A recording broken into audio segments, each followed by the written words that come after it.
पुढची बातमी पाहूयात। साखर सुतारवाडीतील दरडग्रस्तांच्या पुनर्वसनाची रखडपट्टी पाहायला मिळते। 44 कुटुंबांना भाड्यानं घर देऊन राहण्याची वेळ आता आलेली आहे। शासनाकडे 2,30,000 दरडग्रस्तांना अमान्य झालेले आहेत। दरडग्रस्तांकडून पक्क्या घरांची सुद्धा आता मागणी केली जाते। रायगड जिल्ह्यातील पोलादपूर तालुक्यातील साखर सुतारवाडीवर 2021 मध्ये दरड कोसळली होती। 6 निष्पाप ग्रामस्थांचा या दुर्घटनेमध्ये बळी गेला होता। या दुर्घटनेनंतर शासनाने संपूर्ण सुतारवाडी दरडग्रस्त जाहीर केली।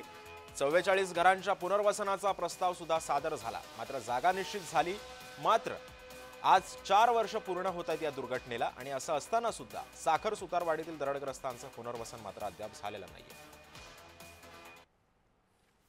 8:30च्या दरम्यान एक वारं असं सुटलं। वाऱ्याच्या नंतर एक दरड आली ती डायरेक्ट माझंच पहिलं घर लागतं।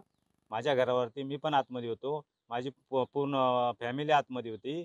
आता माझी 2 मुलं अपंग आहेत, माझी मिसेस गेलेली आहे। मी आता राहायचं कसं? मी आता भाड्याने राहतोय। मी माझ्याने पण काम होत नाही, माझं पाय फ्रॅक्चर आहे, हात फ्रॅक्चर आहेत।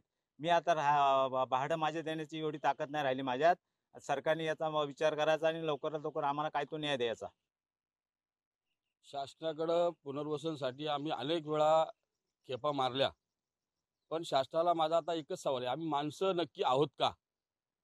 कारण एका दिवशी घडलेल्या घटना, महाड तळी असेल त्या ठिकाणी पुनर्वसन झालं, त्या ठिकाणची घरांना दिलेली रक्कम जर आपण पाहिली तर त्या रकमेमध्ये आणि इथल्या रकमेमध्ये खूप मोठी तफावत आहे।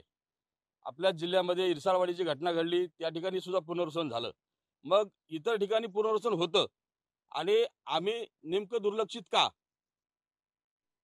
ज्या रात्री दरड कोसळली तर रात्री 8:30 वाजलेले आणि अचानक वारा, चिखल, पाणी, माती हे समोरच्या दरवाजातून आतमध्ये घुसलं। आम्हाला काहीच समजलं नाही नेमकं करायचं काय।